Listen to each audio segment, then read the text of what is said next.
রাজধানী ঢাকার ব্যস্ততম এই নগরীর সর্বোচ্চ ব্যস্ততম স্থান হচ্ছে গুলিস্তান। ঢাকা দক্ষিণ সিটি কর্পোরেশনের খুবই কাছে সিটি কর্পোরেশনের দুইটি মার্কেট, নগর প্লাজা ও সিটি প্লাজা। তৎকালীন আওয়ামী শাসন আমলে দুই মেয়রের ভাঙা ও গড়ার খেলায় পথে বসেছিলেন এই দুই মার্কেটের হাজারো ব্যবসায়ী। 5ই আগস্টের পূর্বে মার্কেট কমিটিগুলোর নিয়ন্ত্রণে ছিল তৎকালীন রাজনৈতিক দলগুলোর, যারা দুই মেয়রের ভাঙা গড়ার খেলাই ছিল প্রধান হাতিয়ার। কিন্তু 5ই আগস্ট সরকার পতনের পর কে চালাচ্ছে এই দুই মার্কেট, সে বিষয়ে জানতে মার্কেটগুলিতে গিয়ে জানা যায়। মার্কেটে কিভাবে সেক্রেটারি পদে থাকলেন?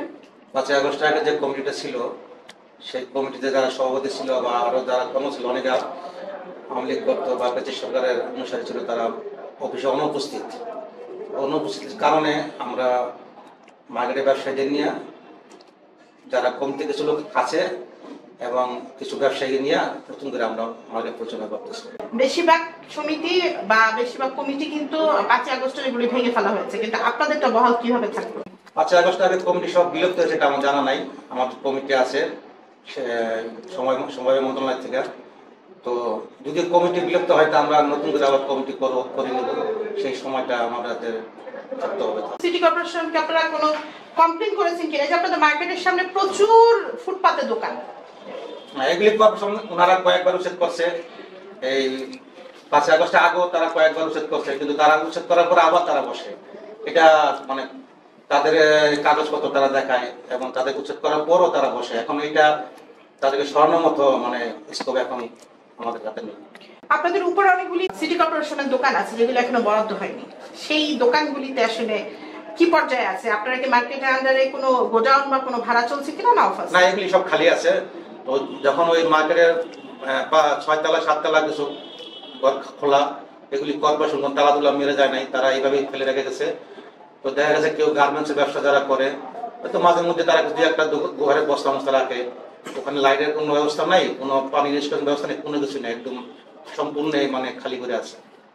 আপনাদের মার্কেটটা আসলে 5ই আগস্টের পর দেখাশোনার দায়িত্বে কে ছিলেন বা কিভাবে মার্কেটটা আসলে স্থিতিশীল আছে আপনি মনে করছেন?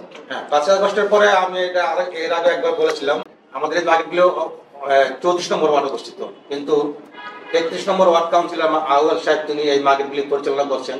কিভাবে করছে আমি জানা নাই, আমরা তখন কথাও বলতে পারি নাই। তো 5ই আগস্টের পরে উনি যখন এই মার্কেটে চলে যায়, তখন আমরা কি করব এটা নিয়ে আমাদের 34 নম্বর ওয়ার্ড কাউন্সিলর মামুন সাহেব, তখন তিনি কাউন্সিলর ছিলেন, তার কাছে আমরা ব্যবসায়ীরা যাই যে আমাদের এই মার্কেটগুলি স্থিতিশীল কিভাবে আনা যায়, কিভাবে মার্কেটগুলি পরিচালনা করা যায়, সে ব্যাপারে তার সাথে আমরা ব্যবসায়ীরা আলোচনা করি।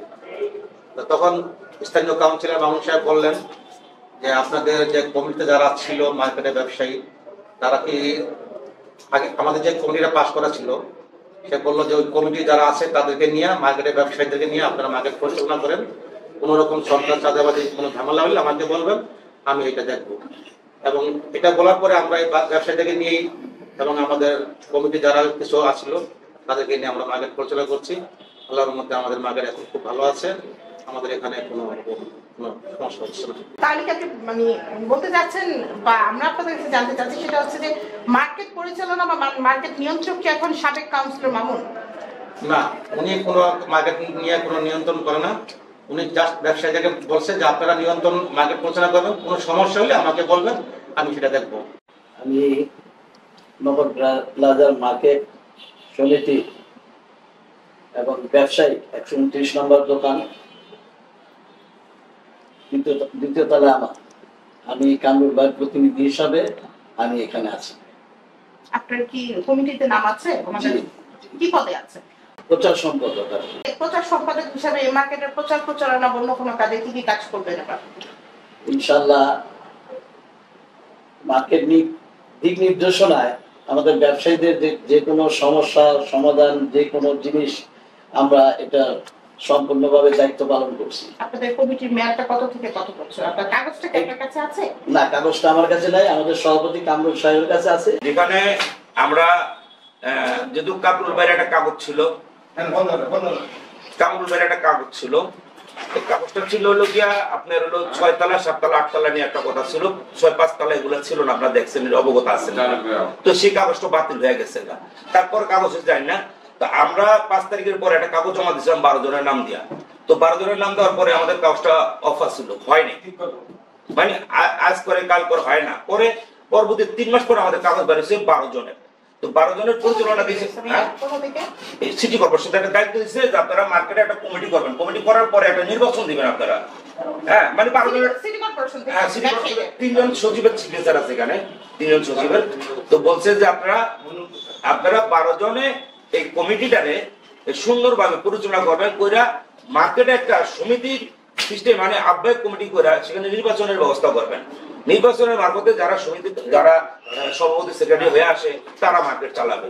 এবং মার্কেটগুলোর বিষয়ে সাবেক 34 নং ওয়ার্ড কাউন্সিলর জনাব মামুন আহমেদ বলেন, একটা বিষয় একটু জানার জন্য আসছিলাম, সেটা হচ্ছে আপনার ওয়ার্ডেই 3টা মার্কেট সিটি কর্পোরেশনের। এই মার্কেটগুলিতে আপনার বিগত দিনে অনেক সমালোচনা ছিল, আপনিও জানেন, আপনি যেহেতু কাউন্সিলর ছিলেন। তো বর্তমানে আসলে মার্কেটগুলি কাদের দ্বারা পরিচালিত হচ্ছে এটা আপনি আসলে জানেন কিনা? আসল কথা কি, এখন এই মার্কেট তো একটা কমার্শিয়াল এলাকা, ব্যবসায়ী এলাকা।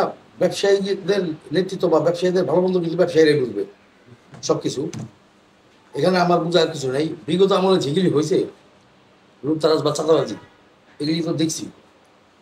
যার কারণে আমি 5ই আগস্টের পর আমার যে লোকজন আছে বা আমাদের দলের অংশ যারা আছে সবাইকে আমি এক কথাই বলছি, কেউ মার্কেটে যাবে না, মার্কেটে কোনো ভেজালে জড়াবে না, কারণ এগুলি কিন্তু অনেক খারাপ জিনিস। আমি যে বিষয়টা জানতে চাচ্ছি যে মার্কেট যারা পরিচালনা করছে, যেমন ব্যবসায়ী প্রতিনিধিদের কাছে যাওয়া হয়েছে, তারা বললো যে 5ই আগস্টের পর আপনার সাথে কথা বলে তারা পরিচালনা করছে। এখন যারা পরিচালনা করছে তারা কি আপনি তাদেরকে পারমিশন দিয়েছেন এরকম কিছু কিনা? আমার এলাকা যেহেতু আমার ওয়ার্ডে পড়ছে ব্যবসায়ীরা, ওনাদের ভালো মন্দ যদি দেখার আমার দায়িত্ব আছে। হ্যাঁ, দায়িত্ব তাই কিন্তু আর পারি না। অতএব যদি কোনো অন্যায় হয় তাহলে আমি যাইতে পারি, যেহেতু অন্যায় হচ্ছে না। আর আমি একটা কথাই বলছি, স্পটে যায় ব্যবসায়ীদের উদ্দেশ্যে একটা কথাই বলছি যে ব্যবসায়ীদের নেতৃত্ব ব্যবসায়ীরাই দিবে। আমার সিলেক্ট করা কোনো লোক নাই যে আমি এদের দায়িত্ব দিছি ওই চালাইতেছে, এমন কোনো কিছু না। তাহলে তো আমি পারতাম মেনটেন করতে। বা শুনেন, আমার দলীয় কোনো লোক দেখছেন ওখানে যে আমার দলের দেখুন যায় দেখুন তো নাই। যদি আমি হ্যান্ডেল করতাম তাহলে আমার দলের লোক দিয়ে করতাম। ব্যবসায়ীরা, আমি ব্যবসায়ীদের উদ্দেশ্য একটা কথাই বলছি যে ব্যবসায়ীগুলো নেতৃত্ব কিন্তু ব্যবসায়ীরা দিবে, আমাদের কোনো কাজ নেই এখানে। ওইখানে আমার সিলেক্ট করাও কোনো লোক নাই। 3টা মার্কেট আসলে কমিটি ছাড়া ব্যবসায়ী প্রতিনিধি এভাবে না চলে, কেন নির্বাচনটা হচ্ছে না বা কেন নির্বাচন দেওয়া হচ্ছে না? নির্বাচন হচ্ছে না। আপনি তো জানেন 5ই আগস্টের পর দেশ কিন্তু এখনো কোন পরিস্থিতি আসে নাই, সবকিছু এলোমেলো। বিগত ফ্যাসিস্ট সরকার যে অবস্থা করে রাখছে, এটা হয়তো আস্তে আস্তে সবকিছু গোছানো হবে। ব্যবসায়ীরা কমিটি করবে, ব্যবসায়ীরা মেনটেন করবে, এটা আমাদের কোনো দায়িত্ব না। আমাদের টাকবে আমরা যাবো। হ্যাঁ, এখন তো এই মার্কেটের কমিটির কোনো ফাংশন না। সুন্দরভাবে যদি চলে, ব্যবসায়ী প্রতিনিধি যারা আছে কোনো দল করে না বা ব্যবসা করে, এখানে যারা আসল কথা কি জানেন, চাঁদাবাড়ি যে তখনই হয় আলগা দলীয় লোক যখন ওইখানে গিয়ে প্রভাব খাটায় বা হস্তক্ষেপ করে, তখন কিন্তু চাঁদাবাজি হয়। আমি আশা করি কোনো দলীয় লোক আমাদের ওইখানে পাবেন না। অতএব আমার কোনো সিলেক্ট করার লোক নাই যে এই দায়িত্ব নেওয়া, এটা আমার কাজ না। কিন্তু এগুলি আমার কাজ না, এটা ব্যবসায়ীদের কাজ।